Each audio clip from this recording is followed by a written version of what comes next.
Vladimir Putin, who you'll be seeing in a few days in Geneva, said just a couple of days ago that he believed that U.S.-Russia relations were at a low point.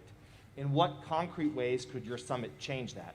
And then secondly, on the same topic, you have said previously and in the run-up to the summit that you would be unafraid to call out Russia's disruptive actions like cyber hacks, Ukraine, election interference.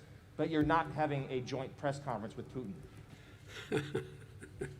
Well, let me make it clear. I think he's right, it's a low point, and it depends on how he responds to acting consistent with international norms, which in many cases he has not. As I told him when I was running and when I got elected, before I was sworn in, that I was going to find out whether or not he in fact did engage in trying to interfere in our election, that I was going to take a look at whether he was involved in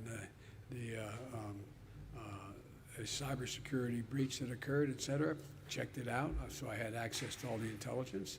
He was engaged in those activities. I did respond and made it clear that I'd respond again. But this is not a contest about who can do better in front of a press conference or try to embarrass each other. It's about making myself very clear what the conditions are to get a better relationship are with Russia. The final language in the G7 communique does have some mentions of China, which is different from past years, but I know it's not as tough as you and your team wanted it to be. First of all, I think it, as you know, last time the G7 met, there was no mention of China. But this time there is mention of China. The G7 explicitly agreed to call out human rights abuses in Xinjiang and in Hong Kong, explicitly. 2, to coordinate a common strategy to deal with China non-market policies that undermine competition. They've agreed, and that's underway now, how to do that. 3, to take serious actions against forced labor in solar, agriculture, and the garment industries, because that's where it's happening. And they've agreed we will do that. That we are going to insist on high standards for a climate-friendly, transparent alternative to the Belt and Road Initiative. But I think we're in a contest, not with China per se, but a contest with autocrats, autocratic governments around the world, as whether or not democracies can compete with them in the rapidly changing 21st century. The communique cited a variety of fronts on China, everything from human rights, the origin of the COVID virus, Taiwan. What do you think China needs to do to ease tensions?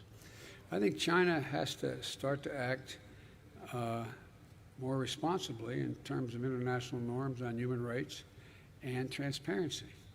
Transparency matters across the board.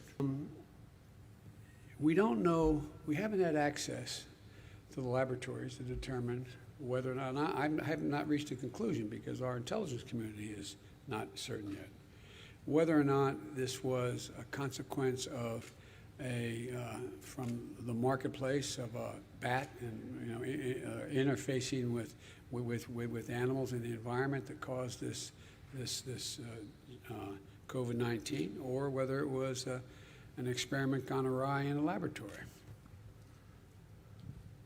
As you said, the G7 countries committed to send 1 billion coronavirus doses overseas, but the World Health Organization says 11 billion doses are needed. Yes. How are you going to bridge that gap? Will the U.S. commit to send additional doses overseas? And given that gap, is it actually realistic to end the pandemic by 2022? It is.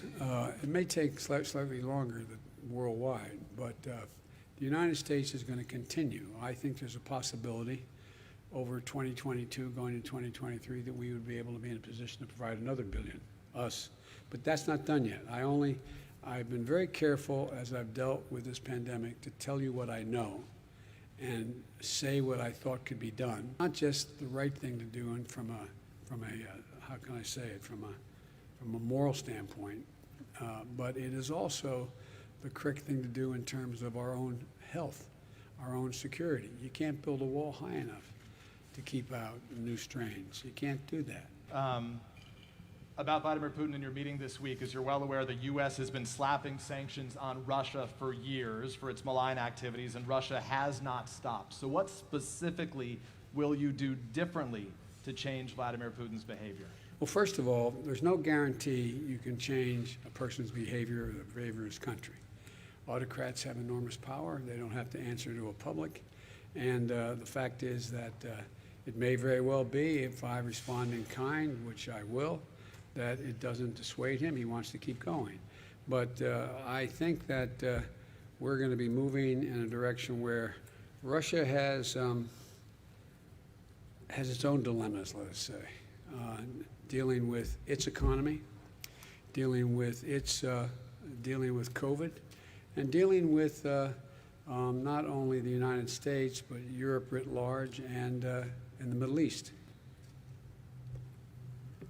Russia has engaged in activities which we believe are contrary to international norms, but they have also bitten off some real problems they're going to have trouble chewing on. And for example, the rebuilding of Syria, of Libya. Vladimir Putin said today, but why do you think he hasn't changed his behavior in spite of everything the U.S. has done to this point? He's Vladimir Putin.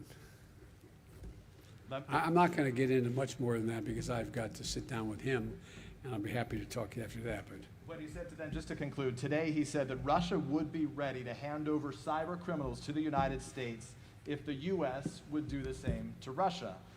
And an agreement came out of this meeting coming up. So are you open to that kind of a trade with Vladimir Putin? yes, I'm open to, if there's crimes committed against Russia, that in fact are and the people committing those crimes being harbored in the United States, I'm committed to holding them accountable. And I heard that. I was told as I was flying here that he said that. I think that's potentially a good sign and progress. Time you've kept in place some Trump-era steel and aluminum sanctions. And I wanted to ask you, when you're having these conversations with European allies who are very concerned about these sanctions, how do you justify that? And what are your plans to change? 120 days. Give me a break.